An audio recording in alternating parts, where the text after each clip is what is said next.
presentasinya kan. Di sore-sore yang seperti ini sangat menarik sekali untuk berbicara tentang rekonstruksi sistem dalam pemikiran pendidikan Islam. Kira-kira gambaran yang akan saya paparkan nanti di sini ada sebuah orientasi yang ingin atau bisa diistilahkan suatu proyek pemikiran yang coba kita bangun bersama nanti di penghujungnya. Kemudian di sini saya mengangkat rekonstruksi sistem dan pemikiran pendidikan Islam menuju gelombang intelektual Indonesia jilid 2.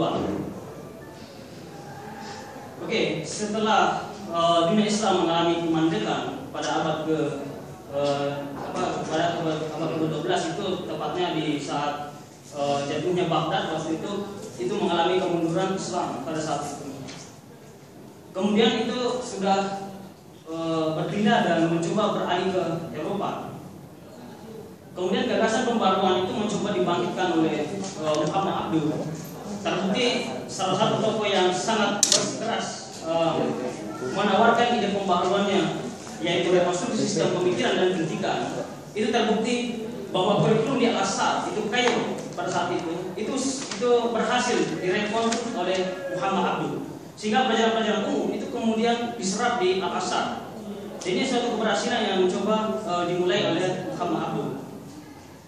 Nah tentu pemikiran Muhammad Abduh ini merupakan pemikiran yang banyak sekali negara-negara Islam maupun bukan negara Islam yang meniru cara berpikir Muhammad Abduh tentang gagasan rekonstruksinya itu. Nah bagaimana di Indonesia? Di Indonesia pun sudah lama sekali dilakukan suatu rekonstruksi. Misalnya munculnya Muhammadiyah NU adalah suatu rekonstruksi juga. Tetapi secara sistem atau kurikulum atau secara formalnya itu baru dimulai tahun 1950-an. Rekonstruksi sistem pemikiran dan sistem itu rekonstruksi tahun 1950-an itu akibat perjumpaan antara Muhammad Natsir sebagai Perdana Menteri waktu itu dan Ki Haji Wahid Sazim, bapaknya Gus Dur, sebagai Menteri Agama waktu itu. Kedua tokoh ini masing-masing dari Masyumi yang tergolong organisasi yang dianggap modern.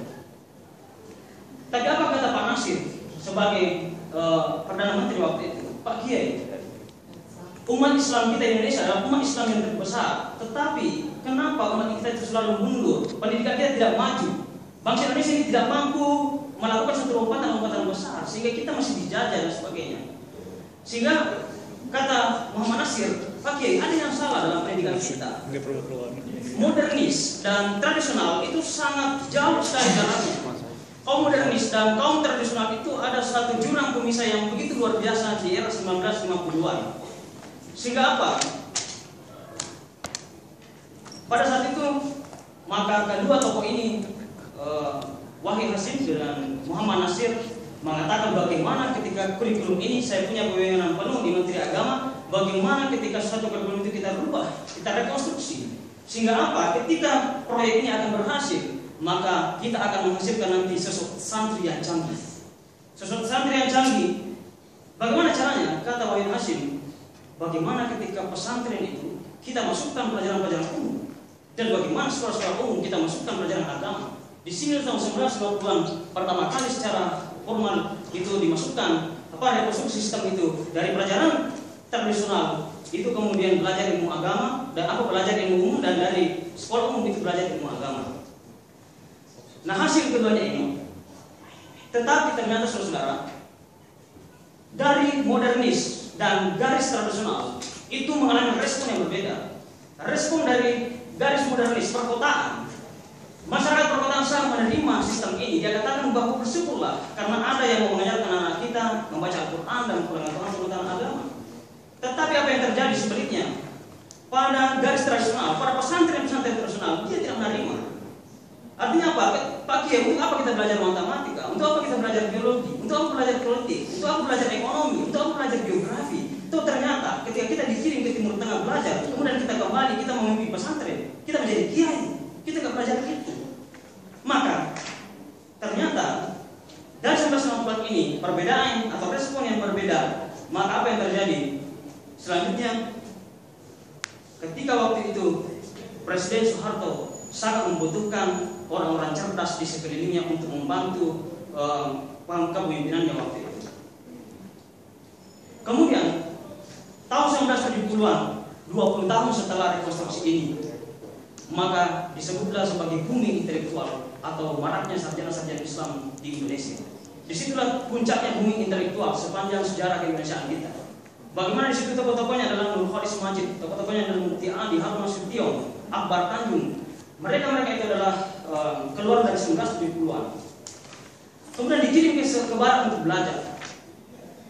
Nah ternyata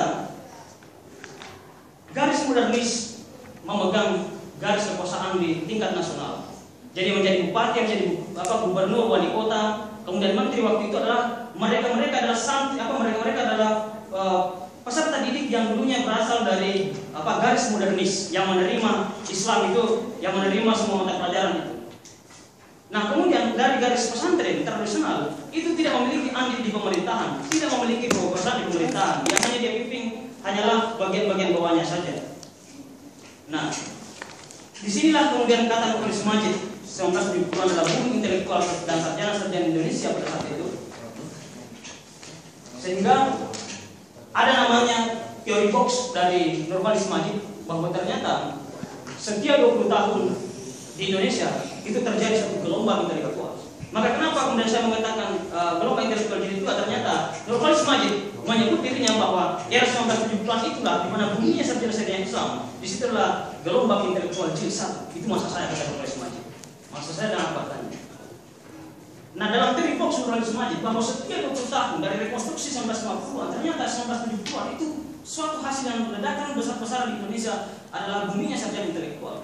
Maka dalam teori Nur Khalis Majid adalah teori box, teori kotak itu berarti rentang waktu antara 50-an ke 70-an berarti tahun 90-an akan ada gerakan sosial yang luar biasa. Itu kata teori dari Nur Khalis Majid waktu itu, tahun 1980-an. Apa yang terjadi? Ternyata tahun 1990-an itu terjadi ledakan yang luar biasa.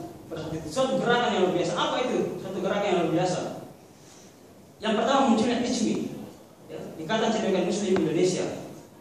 Kemudian tahun 1987 ternyata hasil musyawarah nasional NU 1984 Gus Dur itu menjadi ketua PBNU. Kemudian 1987 Gus Dur menjadi anggota MPR dari Golkar. Selama masa jabatan pertamanya Gus Dur fokus mereformasi sistem pendidikan pesantren dan berhasil meningkatkan kualitas sistem pendidikan pesantren sehingga menandingi sekolah sekuler. Maka di sini kata Nur Khalis Majid, anak ajaib lahir dari garis tradisional. Di mana waktu itu garis tradisional tidak bisa menduduki posisi jabatan strategis dalam kenegaraan, tetapi ada anak ajaib yang muncul kata Nur Khalis Majid adalah Gus Dur pada saat itu yang mampu menembus ke anggota MPR. Nah ini yang kemudian dilihat oleh Nur Khalis Majid ada suatu gerakan besar luar biasa pemikiran-pemikiran dari Wahid Hasyim dan Muhammad Nasir waktu itu. Kemudian dalam teori box Nur Khalis Majid yang saya sampaikan tadi, maka 1990-an ICMI kemudian hadir. Kemudian ICMI ini hadir adalah merupakan Ikatan Cendekiawan Muslim Indonesia yang dibentuk oleh Presiden Soeharto kemudian diketuai oleh B.J. Habibie. Suatu gerakan intelektual yang luar biasa. Tetapi pada saat itu Gus Dur kemudian dipanggil, wahai Abdurrahman Wahid, bergabung di ICMI. Kata Gus Dur, saya tidak akan bergabung di ICMI, tetapi saya akan melanjutkan misi saya di tradisional ini. Maka dia memilih jalan tradisional. Tetapi maka yang terjadi 1999 waktu itu MPR memutuskan bahwa Abdurrahman Wahid terpilih sebagai presiden Indonesia keempat. Maka di sini Nur Khalis Majid mengatakan luar biasa. Ini adalah suatu gerakan besar dari sisi tradisional kemudian bisa menjadi presiden. Maka ini yang kemudian dikenal oleh Nur Khalis Majid sebagai anak ajaib yang muncul. Sehingga Nur Khalis Majid sering mengatakan bahwa inilah pertama kali adanya rekonstruksi sistem dan pemikiran pendidikan Islam di Indonesia dalam waktu 70-an kemudian 90-an. Suatu garis tradisional itu bisa sampai kepada garis yang lebih tinggi lagi dalam presiden pada saat itu adalah Abdurrahman Wahid. Maka inilah kata Wahid Hasyim bersama Muhammad Nasir, ketika proyek sistem pemikiran ini kemudian berhasil, maka muncul disebut sebagai sosok santri yang canggih. Ternyata kata Nur Khalis Majid, ternyata sosok santri yang canggih yang dimaksud Wahid Hasyim adalah anaknya sendiri, adalah Gus Dur. Bagaimana rentang waktu itu adalah 40 tahun lamanya gerakan itu kemudian bisa berhasil. Nah kira-kira kawan-kawan itulah gambaran awal kenapa saya katakan gelombang intelektual jilid 1 itu telah berlalu. kemudian hasil gelombang intelektual itu tahun 1990-an, maka disinilah disebut sebagai kaum sarungan masuk istana. Jadi garis tradisional itu kaum sarungan itu bisa masuk istana secara bebas. Karena kenapa? Gus Dur sebagai ikon waktu itu adalah garis tradisional, itu menduduki jabatan strategis seorang presiden. Tetapi apa? Selanjutnya, saya bahwa kenapa itu tidak bisa dilanjutkan lagi? Maka kata Nurul Majid, berarti kalau seperti itu, tahun 2010 akan ada ledakan besar pemikiran dan gerakan sosial. Tetapi sejarah bercerita lain. Teori box Nurul Majid tidak bertahan, hanya bertahan 2 periode. Tahun 2010 tidak ada sama sekali ledakan di Indonesia ini tentang gerakan sosial seperti yang terjadi di tahun 1990-an dan 1970-an. Apa yang salah? Menurut saya bahwa satu pemikiran besar dari garis tradisional waktu itu dihilangkan, itu tidak lagi dilanjutkan. Seperti misalnya bagaimana pesantren tidak diajarkan bagaimana ekonomi, bagaimana sosial, sehingga di sini judul ini pun saya ilhami oleh buku dari Prof. Sutrisno, itu pendidikan Islam berbasis problem sosial. Bahwa ternyata problem sosial kita ini tidak, pendidikan Islam kita selama ini tidak berakar, tidak kita angkat dari problem sosial itu sendiri. Jadi bukan persoalan problem sosialnya, tetapi normatif dari teks-teksnya itu. Sehingga apa? Tidak menyapa sama. Pendidikan kita tidak memecahkan masalah. Pendidikan kita hanya normatif dan berjalan begitu saja. Nah, bagaimana caranya? Kaum tradisional ingin memimpin presiden atau ingin menjadi anggota dewan, bupati, wali kota melakukan perubahan. Kalau mau merubah sistem, itu harus punya kekuasaan. Tetapi bagaimana garis tradisional merubah kekuasaan ketika tidak memiliki ilmu sosial, tidak memiliki ilmu politik, tidak memiliki ilmu ekonomi, tidak memiliki ilmu budaya dan sebagainya? Maka gelombang intelektual jilid 2 yang saya tawarkan, bagaimana sisi pesantren itu kemudian kita mencoba rekonstruksi. Tentu melakukan rekonstruksi seperti yang dikatakan Prof. Sutrisno, bahwa kita harus memegang punya kekuasaan, punya kekuatan di situ. Kalau hanya seperti ini tidak. Tetapi tentu persiapan seperti ini, ketika menjadi pejabat nantinya itu bisa melakukan suatu rekonstruksi besar-besaran. Tetapi pertanyaannya adalah, mampukah pesantren garis tradisional itu mengembangkan problem sosial itu bisa dipecahkan? Bagaimana bisa dipecahkan ketika kita pun yang dipelajari tidak menyapa sama? Ketika kita pun menjadi kebanggaan pesantren, tetapi kita tidak terbuka pada pikiran-pikiran lain. Ini yang menurut saya adalah harus dikonstruksi. Dari garis pesantren itu sangat bangga dengan kitab kuningnya. Kemudian dari garis modernisme bangga dengan penemuan ilmiahnya, tetapi tidak pernah dikombinasi keduanya ini.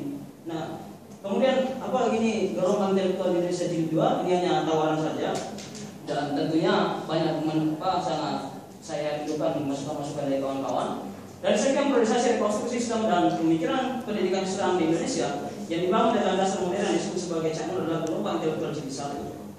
Sampai sekarang pun mampu membawa bangsa Indonesia keluar dari berbagai masalah dari segala sektor. Penulis melihat jilid 1 ini berada pada semangat modernisme. Sementara sekarang kita berada pada era postmodernisme yang di dalamnya wacana rekonstruksi menjadi isu sentral dalam mengkritik pencapaian modern yang tidak memuaskan. Rekonstruksi merupakan pembangunan ulang dan memasang kembali dengan lebih baik atau pembongkaran. Maka ketika ini digarap secara baik, maka inilah maksud penulis menuju gelombang intelektual Islam Indonesia jilid 2. Itu suatu bangunan konsep pendidikan yang berbasis postmodern yang berangkat dari problem keumatan, kebangsaan dan kenegaraan. Ya, saya pikir seperti itu. Dan yang mengapa harus rekonstruksi ini Prof. Sutrisno saya angkat dari situ juga, karena memang itu saya pikir bukunya yang terbit 2012 itu mestinya harus dilanjut di situ. Jadi ada perubahan ya dari masalah-masalah itu, jadi hanya menyusun kurikulum pendidikan itu kita lihat masalahnya. Tetapi yang selama ini kan masalahnya dari normatif Al-Quran, kemudian pemahaman ulama klasik, kemudian kita membentuk aliran sama. Menurut saya buku ini sangat baik sekali untuk kita kaji secara bersama. Oke, siap. Ya mungkin seperti itu yang untuk sementara ya. Ya itu kira-kira gambaran yang saya inginkan, kira-kira gelombang intelektual jilid 2 nya, karena Norbert Smani mengatakan seharusnya itu dari 2010 ada, tapi ternyata kan realistisnya nggak ada. Ada. Ya belum ada. Ya mungkin saya seperti itu saya kembalikan ke teman-teman dan saya kembalikan ke presiden. Ya. Nah ini kan ketika kita perlu rekonstruksi intelektual Indonesia itu perlu pembiayaan. Kalau apa yang diperlukan itu, yang perlu prasyarat-prasyarat apa?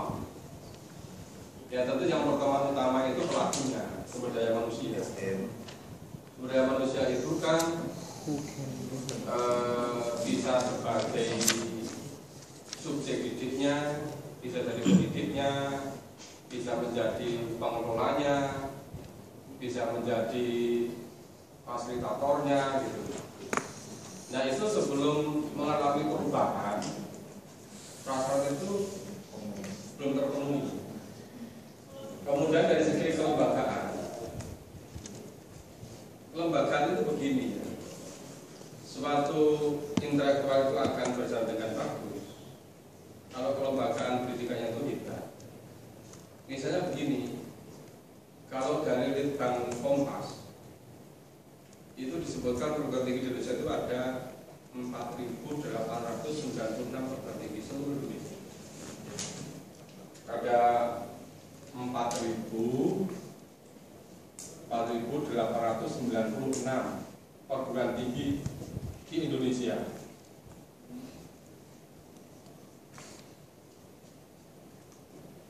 Tapi yang jumlahnya ini secara kelembagaan tidak ada satupun yang bisa mengalahkan 3 perguruan tinggi di Singapura. Ini sekian tidak ada satupun yang bisa mengalahkan. Di Singapura itu, misalnya Singapura itu yang hebat itu 3 ya, NUS, National University of Singapore, kemudian Nanyang Technical University, NTU, kemudian Singapore Management University, Singapore Management University. Ini tingkat dunia, ini bisa ranking 20 terbaik di dunia. Atau di atasnya sedikit.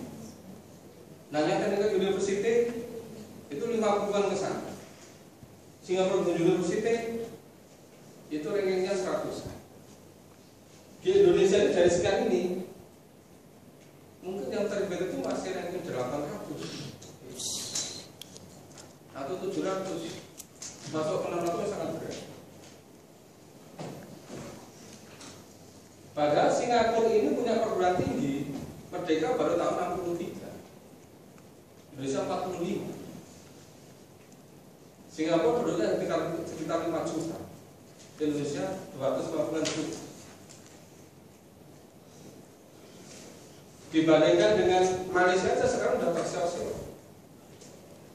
Malaysia itu ada perguruan tinggi yang rankingnya itu sudah 150-an terbaik di dunia. 150, 180. Yang bagus itu kan di sana ada Universitas Malaya, ada IIUM, International Islamic University, ada Universitas Kebangsaan Malaysia, ada UTM, Universitas Teknologi Malaysia, UTM ini mahasiswa S2 yang itu sudah di atas 4.000, sudah keriset universitas.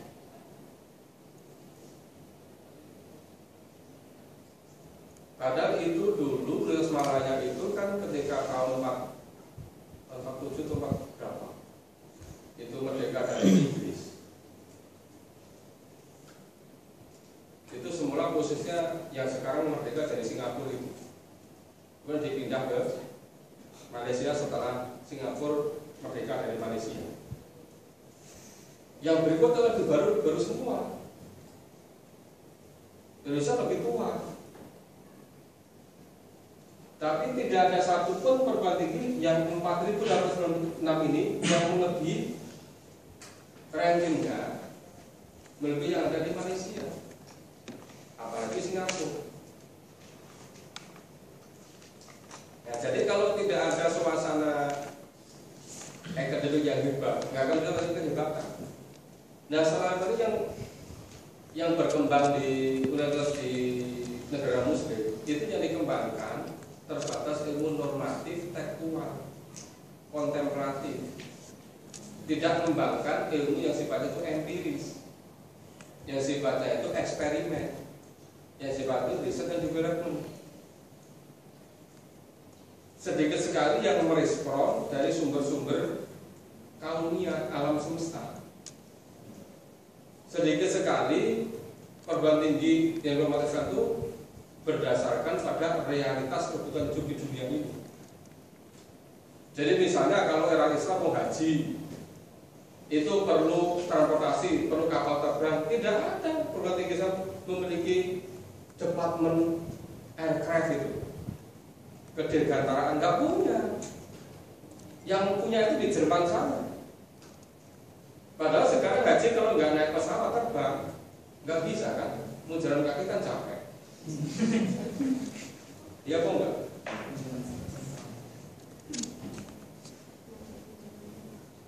Nah itu problem di situ. Nah misalnya kalau orang Islam ini mau ini apa ya, ngelola yang terkait dengan pengelolaan di bidang zakat, infak, sodako, itu perlu yang namanya sistem aplikasi dalam komputer atau IT. Tapi orang Islam lemah di bidang itu. Jika belum ada manajemen infak, zakat, sodako, apalagi yang namanya zakat, wakaf tunai. Wakaf tunai itu kalau model di barat itu namanya filantropis, donatur. Ini misal pembiayaan ini lemah sekali. Mega University itu hanya dibangun oleh kongrat satu orang. Harvard University yang berdiri pada tahun 1636 sekarang punya dana abadi hampir 500 triliun. Yang terbesar dari 3 konglomerat, dari John F. Kennedy, dari Roosevelt, dan dari Bill Gates. Jadi orang Islam belum punya itu, misalnya punya budaya. Kalau jadi konglomerat, kemudian menyumbangkan berapa persen kekayaannya untuk laboratorium di perguruan tinggi, atau untuk perpustakaan, atau untuk kasih beasiswa, itu jarang-jarang. Ada bandingkan itu dengan yang sudah mulai seperti Habibie Center, itu ya baru-baru gitu, sedikit-sedikit. Tapi beda dengan misalnya itu Toyota Foundation, Ford Foundation, itu kaliber dunia semua. Itu bisa puluhan triliun. Makanya kenapa misalnya di Singapura satu perguruan tinggi anggaran per tahun bisa sampai 100 triliun. Balik dunia terbesar mungkin baru sekitar 3 triliun. Makanya kalau misalnya ranking 20 kita ranking 800 ya wajar. Iya kan? Lab mereka itu canggih-canggih sekarang nih. Kita nggak punya. Misalnya Indonesia ini kan negara yang paling kaya tambang. Tambang ada punya, termasuk tambang plastik yang untuk era itu. Ada tambang kan? Tapi orang punya itu. Ya. Tambang emas ada, tambang uranium ada, tambang perak ada, tambang perunggu ada, ya, tambang batu akik ada, tambang yang untuk tarik tambang. Tapi tidak punya satu pun perguruan tinggi yang punya prodi pertambangan yang terhebat di dunia, nggak punya. Sehingga sebagian pengelola Indonesia itu lulusan dari Colorado University, dari Amerika. Akhirnya apa ya? Kayaknya bawa ke sana semua. Anda bayangkan betapa kaya Indonesia itu dari Freeport saja. Indonesia zaman Orde Baru hanya menerima 1%. 1% itu 1 tahun itu 100 triliun. Mereka 99%. Itu kira-kira berapa ribu triliun? Orang dari Colorado University. Kalau ahli pertambangan Indonesia lulusan dari ITB, itu pendapatan per bulan dipatok tertinggi 40 juta. Tapi kalau ahli tambang dari Colorado per bulan bisa 200 juta gajinya. Bahkan kan nggak ada satupun perguruan tinggi Islam yang punya jurusan pertambangan. Nggak punya kan? Nggak punya. Padahal kekayaan terbesar itu dari tambang. Iya kan? Tapi nggak punya jurusan pertambangan yang hebat itu. Perguruan tinggi hanya jual beli ijazah, tidak urusan dengan keahlian. Coba bahas itu seperti itu. Yang kedua, Indonesia itu kaya raya sumber daya laut, negara maritim. punya laut yang panjangnya itu kedua terpanjang di dunia. Indonesia. Si Indonesia ini misalnya terbang dari Aceh, terbang dari Aceh itu berat kan? Ujungnya ke sana kan? Itu kalau terbang ke barat sampai ke Saudi, kira-kira perlu 7 jam. Sama dengan ketika dari Aceh terbang sampai Papua, kira-kira juga perlu 7 jam. Jadi Indonesia itu sepanjang perjalanan dari Aceh sampai ke Saudi, panjangnya Indonesia itu. Tapi tidak punya namanya prodi lembaga riset lab kemaritiman kalau yang terlibat itu nggak punya Indonesia. Kenapa? Dianggap bukan ilmu Islam. Ilmu Islam itu cara mandi janabah bagaimana, itu ilmu Islam. Tapi yang ngurusi air laut, hutan, apa itu ikan bukan ilmu Islam. Itu gimana merubah mindsetnya itu? Coba katakan kekayaan laut Indonesia itu, pertanian itu potensinya bisa 3.000 triliun. Siapa yang ngambil itu? Ya kan? Belum. Jadi tadi menggambarkan itu bukan dari empiris, bukan dari kebutuhan sosial. Makanya nggak dianggap itu ilmu Islam. Itu sebelum itu berubah sangat sulit. Mau ada apa itu sih gelombang intelektual kedua 3, 4 sampai 10%. Itu syarat-syaratnya. Yang ketiga, Indonesia itu negara yang kaya dengan pertanian, negara maritim, ya kan? Tapi juga belum punya perguruan tinggi yang pertanian yang sehebat Jepang. Belum punya. Kita punya ITB, punya IPB, punya fakultas pertanian, tapi belum ada yang sehebat perguruan tinggi yang ada di Jepang kalau pertanian. Bahkan Jepang itu lahan pertaniannya sedikit. Kenapa? Karena negara itu perbukitan, gajah tandus. Tapi pertanian terhebat di dunia itu ada di Jepang. Kenapa demikian? Karena di Indonesia nggak diajarkan ilmu tentang bagaimana memanfaatkan fungsi serabut otak yang namanya neuroscience. Nggak ada mata pelajaran neuroscience dari SD sampai SLTA. Nggak ada mata kuliah neuroscience. Nah, di dunia ini yang harus mengikuti program internasional juga di tempatnya di UNER. Yang terhebat itu di Fakultas Kedokteran UNER, yang paling hebat mengembangkan neuroscience di dunia itu pertama itu orang-orang Yahudi. Jadi yang terhebat, yang kedua itu Jepang. Makanya Jepang itu kalah perang dunia kedua tahun 45, hanya perlu waktu 15 tahun jadi hebat kembali. Kenapa? Karena neuroscience-nya.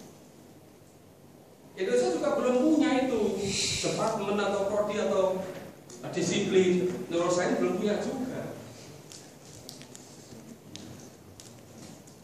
Makanya kalau Anda punya siswa, Anda punya murid-murid, kalau bisa suruh nekuni dia Islamnya hebat, pribadinya hebat, karakternya hebat, tapi nanti suruh ngambil spesialis neuroscience. Ada yang suruh ngambil spesialis pertambangan, bukan sekali pertambangan pasir.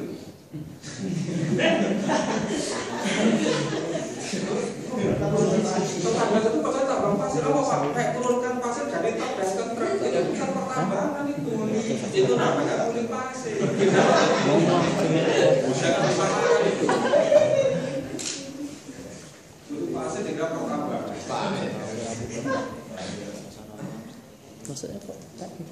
Jadi itu nanti misalnya anak-anak santri yang cerdas, yang pribadi Islamnya bagus, yang kemampuan bahasanya bagus, yang ilmu alatnya bagus, basicnya bagus, nanti suruh ngambil spesialisasi. Ada yang ngambil neuroscience, ada yang ngambil pertambangan, ada yang ngambil perikanan, maritim gitu loh. Ada yang ngambil pertanian. Tapi kalau Indonesia belum bisa bikin yang bagus, harus punyanya di Kultural University kalau pertambangan.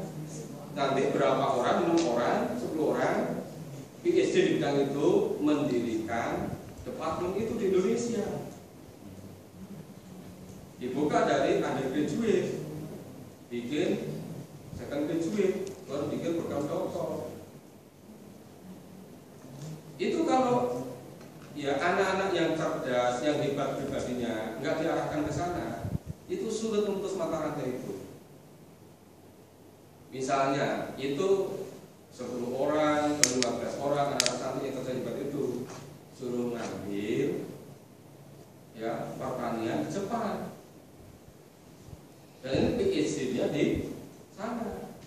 Ulang-ulang nanti risetnya yang bagus sekali. Itu ada di Purwokerto bikin risetnya itu namanya kelapa kopior. Filosofinya ya kepala koper menghasilkan kelapa kopior. Iya waktu Dirjen riset Kementerian Ristek meresmikan Teknopark itu saya datang menyaksikan. Jadi kalau pohon kelapa itu, kalau kelapa muda yang biasa 1 biji lakunya sekitar 2-3 ribu karena bikin es kelapa muda. Atau terbesarnya mendegar. Minum apa Pak? Minum mendegar. 1 biji 3 ribu. Iya. Tapi kalau dibikin kelapa kopior 1 biji harganya 20 ribu. Itu hasil riset di Australia di beberapa negara. Itu orang Indonesia. Itu berhasil, misalnya 1 pohon kelapa itu satu tangkai itu isinya ada yang 10, ada yang 5, ada yang 7 itu kan. Itu kan 1 pohon bisa 8 tangkai, bisa 10 tangkai berurutan itu kan. Iya. Itu bisa kopior semua. Bisa kopior semua. Jika misalnya itu 1 rangkai itu 10 kali 20 ribu. Berapa? 200. Dan itu nanti itu kan kelapanya masih muda-muda, itu diambil itu kan. Nah, itu bisa dipakai itu untuk bikin kosmetik, untuk bikin minuman, bikin macam-macam itu.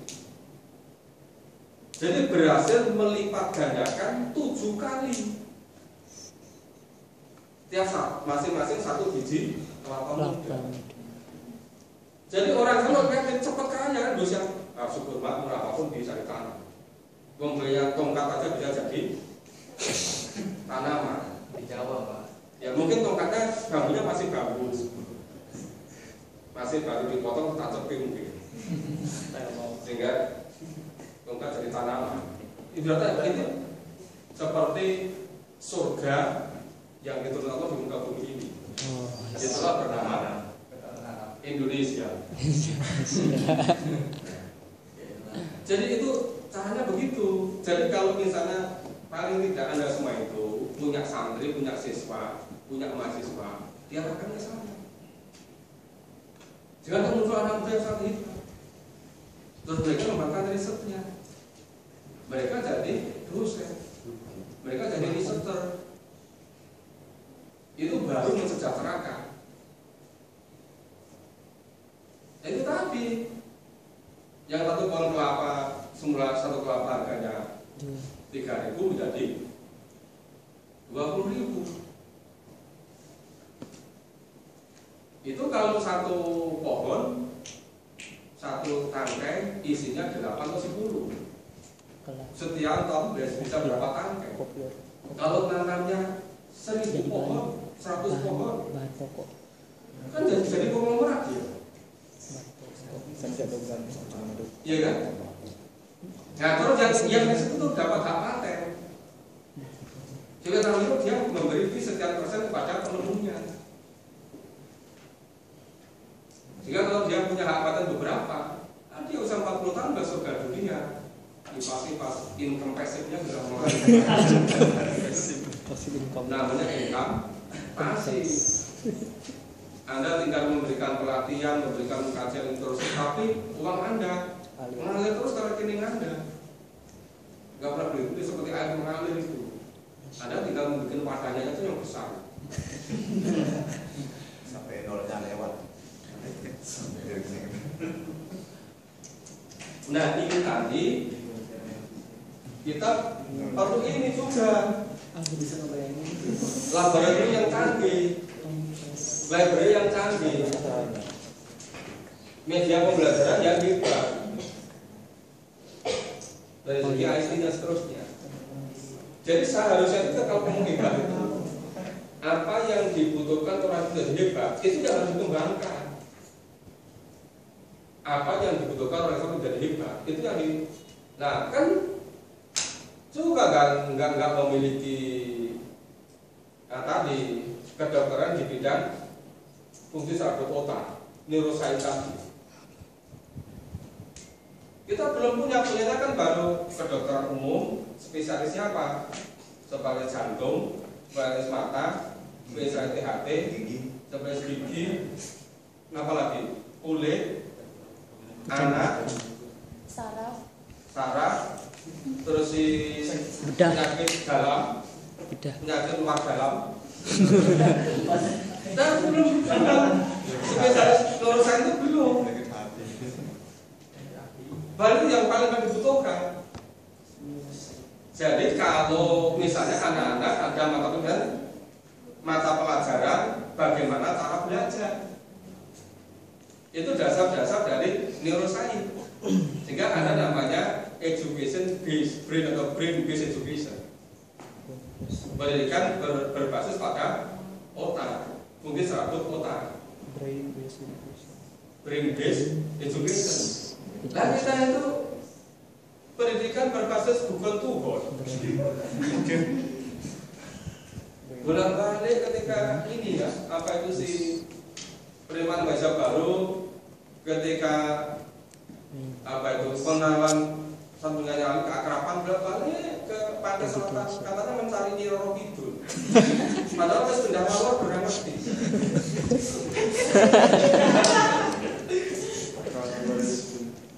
Seharusnya dikenalkan ke laboratoriumnya, ke perpustakaannya, dikenalkan cara-cara menggunakan IT yang hebat, cara-cara melacak browsing sumber-sumber resource-nya hebat. Itu yang dikenalkan mestinya.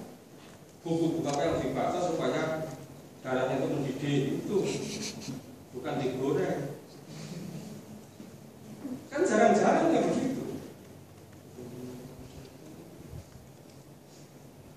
Misalnya training mahasiswa baru selama 2 minggu apa tentang perlunya mahasiswa itu berprestasi, need for achievement. Nanti selesai training itu dia punya filosofi hidup, dia punya visi hidup, dia punya roadmap gitu. Bagaimana hidup ini tanpa kombinasi? Seharusnya begitu.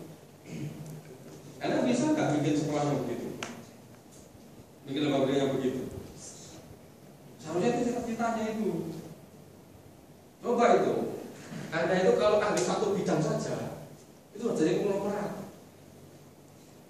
Oh Pak ahli di bidang apa itu pemikiran di bidang pengelolaannya, leadership manajerialnya, lembaga pendidikan, tapi hebat betul gitu loh.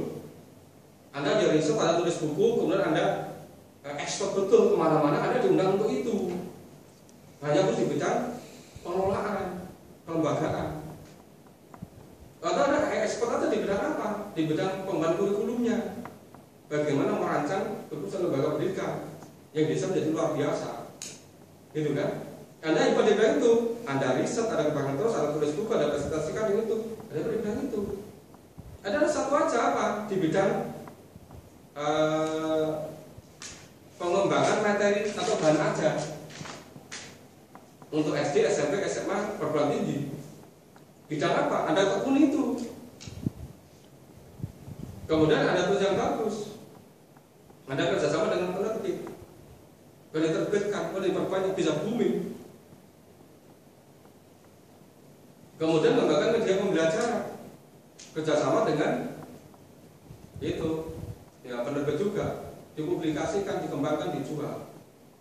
Nanti Anda pagi-pagi di kamar kecil, Anda di WC, uang ngalir terus ke Anda semua. Iya kan? Anda malam tidur, setiap itu lagu, segala persen masuk ke rekening Anda. Apa enggak amal jariah? Bukan juariah. Jadi seperti itu yang dibutuhkan. Jadi kalau Anda itu ahli satu bidang saja, kecil saja, tapi betul-betul expert, itu sudah melimpah luar biasa. Kekayaan yang Anda dapatkan itu. Tapi tidak boleh hanya setengah-setengah, apalagi hanya seperempat, seperdelapan, loh, enggak nyampe. Hidup ini tidak boleh setengah-setengah. Udah terlanjur hidup, kenapa sih enggak sungguh-sungguh? Atau kan nggak bisa juga misalnya salah produk dikembalikan ke pabrik. Kan tapi gimana cara mengembalikan? Iya kan? Toh kita itu sungguh-sungguh apa tidak ada tanggung sama terhadap hidupnya. Iya apa enggak? Kenapa enggak sungguh-sungguh? Temukan satu kelebihan Anda dari sekian banyak kelebihan yang Anda miliki. Ya memang nggak mudah, harus betul-betul tekun itu, betul dicoba dicari. Nah kalau misalnya Anda ahli di bidang media pembelajaran atau metode pembelajaran, jika setiap Anda itu ahli cerita, untuk anak-anak orang umum itu yang overprotected, nggak bisa sekolah umum, tapi betul mana? Seperti itu keperet gitu, seperti gadis memperet jakar, jadi langsung pintil terus itu. Itu gimana Anda bisa jadi storyteller itu? Storyteller, ahli bercerita, tapi memikat anak-anak itu. Anak itu semua rame, gue itu begitu Anda datang, Anda cerita itu langsung, semua kayak yang orang dukun mas. Musuh gitu kan. Dengarkan semua itu sampai berjam-jam nggak bosan. Itu namanya storyteller. Di saya dulu pernah gitu sampai penasaran betul. Ada lembaga pendidikan sudah hampir bubar. Kenapa bubar? Nggak dapat siswa. Setiap pelajaran baru senam jantung terus dapat siswa apa tidak? Tidak itu juga kamu datang. Tapi ada satu guru yang dia itu hebat sekali cerita. Jadi kalau dia cerita itu anak-anak merubung. Saya kok udah seneng sekolah ke situ. Akhirnya itu bangkit ini tuh dari sekolah yang kalau dulu sudah mau mati, paling nggak titik komanya itu udah. Tapi belum dibikin nanti yang makan. Tapi karena kehebatan satu orang guru, dan itu pun dikontrak oleh lembaga itu untuk menghidupkan itu. Akhirnya bisa hebat, bisa nampung sekian puluh guru yang lain jadi hebat kembali. Gara-gara apa?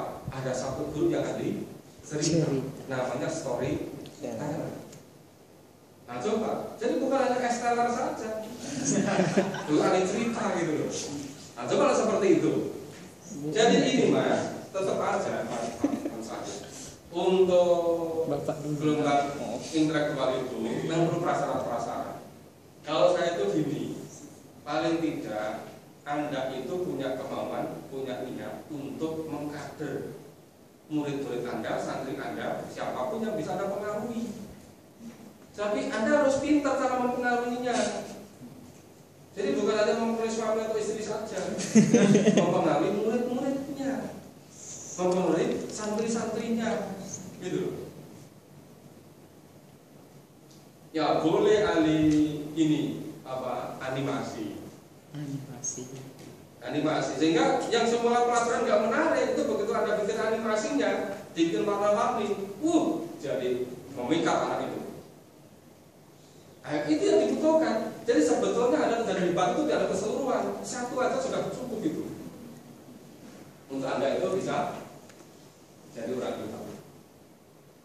Nah, kalau masing-masing memiliki kelebihan bidang itu, nah, cepat sekali untuk mengkarakter itu.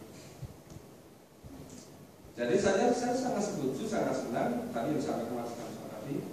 Tapi perlu ditambahkan prasyaratnya apa untuk bisa memungkinkan ke situ. Nah, sekarang itu lebih banyak pada perspektif politis, apakah dipolitisi, menafikan hakikat kompetensi. Lembaga-lembaga itu kalau tidak punya ke presiden, wakil presiden, para menteri, seakan-akan nggak bisa bikin lembaga. Kenapa? Semuanya nggak ada yang memenuhi syarat, cuma sebenarnya karena politis. Akhirnya apa? Nggak ada yang punya apa. Jadi yang 4.896 itu belum tentu.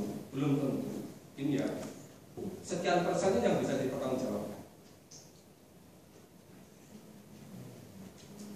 Belum tentu sih dari ini ada 500 yang bisa dipertanggungjawabkan secara akademik ya. Ya kebanyakan tadi hubungan itu malpraktek. Jadi yang malpraktek bukannya dokter, bukannya dukun. Banyak pengelola BK yang malpraktek, nipu masyarakat. Seakan-akan betul akan baik gitu kan. Itu tidak boleh lama-lama begitu. Masyarakat berkembang. Harus sekarang memang transformasi. Harus sekarang dekonstruktif pola pikir.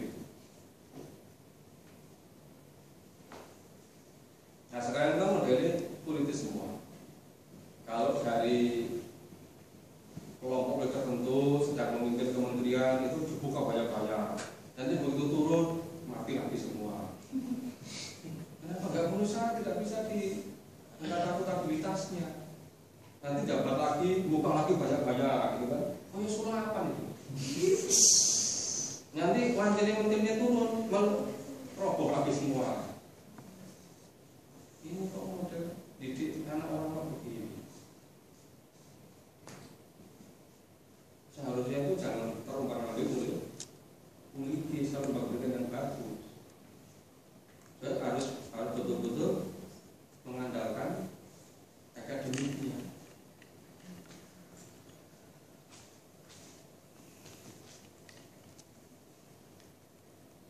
Persyaratan misalnya pendidikan memenuhi 8 standar, 9 kriteria.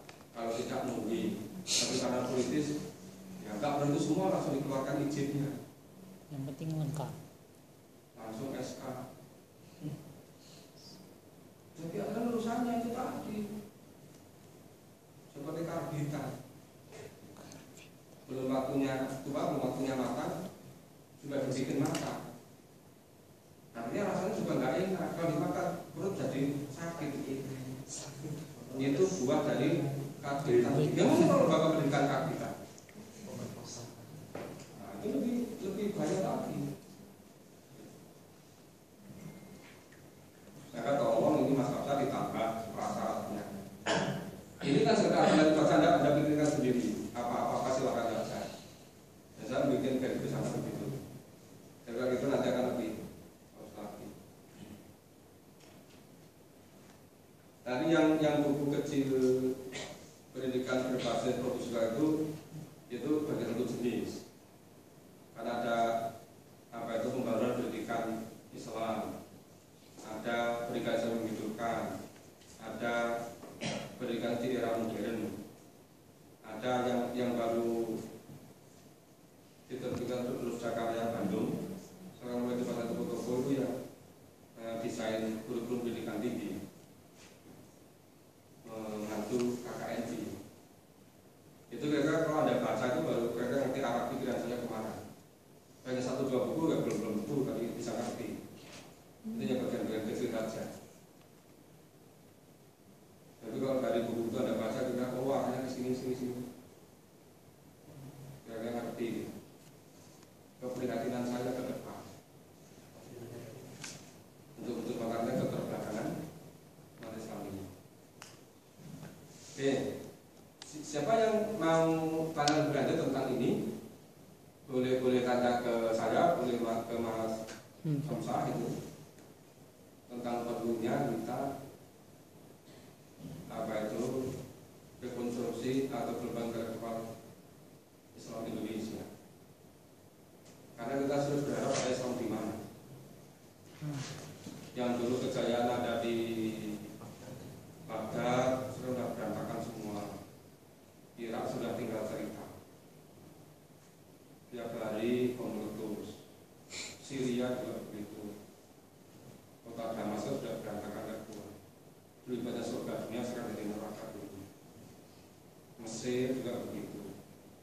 Yaman juga begitu.